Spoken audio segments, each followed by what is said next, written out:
La guerre en Ukraine, les amis, une mise à jour aujourd'hui. Qu'est-ce qui se passe actuellement? Qui est en train de prendre du terrain et qui en perd? Quelle est la réalité que personne ne vous dit? On y va.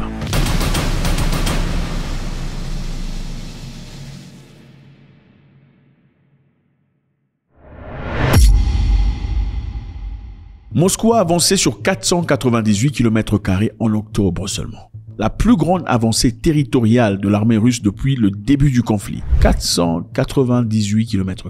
C'est-à-dire que les choses ont complètement changé. En leur faveur en tout cas. Si c'est en octobre seulement qu'ils ont gagné une grande partie de ce terrain. Ceci évidemment sont les données émises par l'Institut américain pour l'étude de la guerre, le ASWO. Donc ce ne sont pas les Russes qui disent qu'ils ont avancé de 476 km, ce sont les Américains qui confirment que les Russes ont avancé de 478 km² en octobre seulement.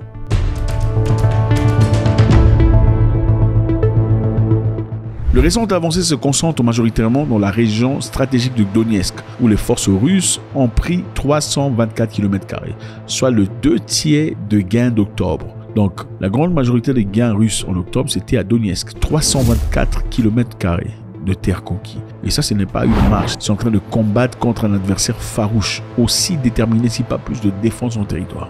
Pourquoi Moscou pousse vers cette direction? Moscou pousse vers cette direction, notamment en direction de Pskov, parce qu'elle est une ville clé pour la logistique ukrainienne. They won't take it. They won't take Pokrovsk. Because if they do, it will be bad. The road will be open and the Russians will have a direct path to Dnipro. Donc à Pokrovsk, la logistique militaire ukrainienne est située. Ils ont leur base aérienne, leur base arrière, leurs armes, leurs explosifs, leurs missiles à courte portée et beaucoup d'autres choses.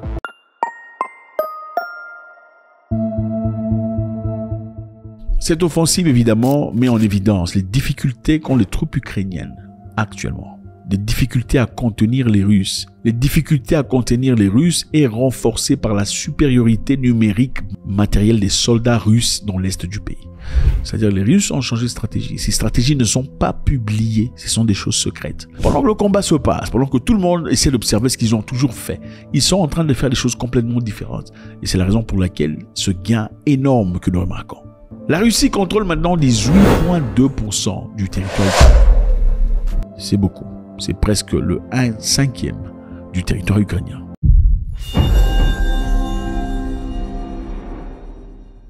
À peine arrivés, les militaires coréens apparemment vont déserter en Ukraine, d'après les experts militaires américains.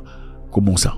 Alors que Kiev, l'OTAN et les États-Unis affirment que les soldats nord-coréens seraient arrivés en Russie pour aider le pays dans son conflit en Ukraine, certains experts militaires anticipent déjà une vague de désertion de la part de soldats inexpérimentés à la réalité de la guerre. Vous savez, la Corée du Nord a beaucoup de militaires, c'est la plus grande armée du monde. Okay? Mais les soldats sont-ils expérimentés? Pour être expérimenté, il faut être testé à la guerre. Et le goût de la guerre, c'est le goût du soufre. Ce n'est pas facile. Et beaucoup d'experts pensent que ces militaires seront déjà prêts à déserter quand ils feront face à la pire réalité de la guerre. Le service de renseignement national sud-coréen a expliqué vendredi 18 octobre que 12 000 soldats nord-coréens allaient être envoyés pour aider la Russie. Donc les services évidemment de renseignement sud-coréens sont au travail. Okay, voilà, d'après leur information, 12 000 nord-coréens sont déjà partis pour se préparer à la guerre en Russie. Et cette information, évidemment, a été confirmée par les États-Unis, par l'Ukraine et par l'OTAN. Deployment of North Korean troops represents one, a significant escalation in the DPRK's ongoing involvement in Russia's illegal war. Two, yet another breach of UN Security Council resolutions. And three, a dangerous expansion of Russia's war. Mais réfuté catégoriquement par Pyongyang. Selon les sources occidentales, 3000 militaires coréens seraient en entraînement dans différents sites en Russie. Pour se préparer à la guerre, ils sont en Russie en train de chuter, de tirer, de se former pour aller dans le vif de la guerre. Je vous rappelle ici que l'armée coréenne est la plus grande au monde. Ils ont un effectif de 1 200 000 soldats actifs. On ne parle pas de réservistes ici. Des militaires actifs, il y en a 1 200 000, plus grand que n'importe où dans le monde. Et ceci, évidemment, pour représenter un grand défi, un défi majeur contre les Ukrainiens sur place. La Russie récupère Selidov. Malheureusement pour les Ukrainiens qui se battent dur pour regagner leur territoire, les ministères russes de la Défense a affirmé mardi avoir pris la ville ukrainienne de Selidov, au sud-est de la ville de Pskov. Le feu à Donetsk est réel. Les forces russes ont progressé sur Selidov au cours des dernières semaines. Et selon le rapport du front, cela fait partie de l'assaut continu de la Russie et de ses gains territoriaux progressifs dans l'est de l'Ukraine. C'est triste pour les Ukrainiens, les amis, parce qu'il est évident que les Américains et les Européens, dans leur effort de soutenir l'Ukraine, ne sont plus aussi engagés qu'ils étaient dans le passé.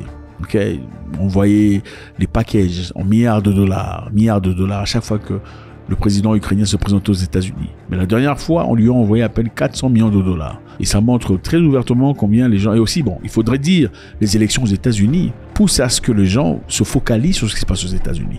Peut-être après les élections, si Joe Biden ou Kamala Harris gagnaient encore une fois, alors dans ce cas, on multipliera encore les efforts de guerre pour l'Ukraine. Et l'Ukraine, pour l'instant, est en train de souhaiter que Trump ne gagne pas ces élections. Parce que Trump a dit ouvertement que lui vient finir la guerre. Il ne veut pas de la guerre.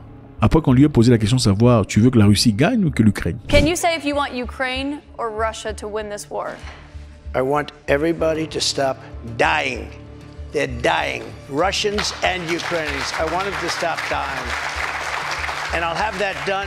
I'll have that done in 24 hours. I'll have it done. You need the power of the presidency to do it. But you won't say that you want Ukraine to win. You know what I'll say? I'll say this. I want Europe to put up more money because they're in for 20 billion. We're in for 170, and they should be. And they should equalize. They have plenty of money.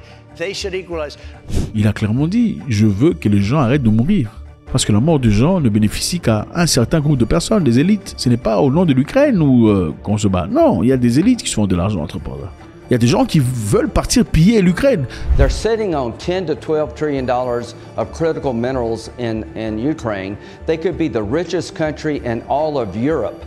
I don't want to give that money and those assets to Putin to share with China. If we help Ukraine now, they can become the best business partner we ever dreamed of. That $10 to $12 trillion of critical mineral assets could be used by Ukraine and the West, not given to Putin and China. This is a very big deal how Ukraine ends. Let's help them win a war we can't afford to lose. Let's find a solution to this war. But they're sitting on a gold mine to give Putin $10 or $12 trillion of critical minerals that he will share with China is ridiculous. C'est ça, c'est l'argent. Les Russes viennent de récupérer Selidov. Selidov était une zone de transit importante pour la défense ukrainienne et un point d'appui clé pour empêcher l'avancée des Russes vers Pskov. Les autorités ukrainiennes n'ont pas encore commenté ces affirmations. Donc, si les autorités ne commentent pas, vous savez exactement ce qui se passe. Et aussi, la Russie vient de stopper une nouvelle tentative d'incursion dans son territoire. Donc, à partir de l'Ukraine, on essaie d'entrer, on les a absolument oblitérés. Nous espérons tous voir la paix. Qu'est-ce qui va se passer après? Tous ces gens qui tombent, qui en paiera le prix fort? Qui est en train de bénéficier dans cette guerre? Qui est en train de bénéficier dans cette guerre? La question se pose. Ce sont manifestement ceux qui font des armes et ceux qui veulent reconstruire le pays, ainsi que ceux qui veulent piller les ressources minérales. Faites-moi savoir ce que vous en pensez, c'est toujours avec beaucoup de plaisir. Vous savez, on aime quand vous commentez, puisque voilà, vous êtes des gens très intelligents et on apprend certaines histoires qu'on aurait peut-être loupées de vous. Faites-le, participez. God bless.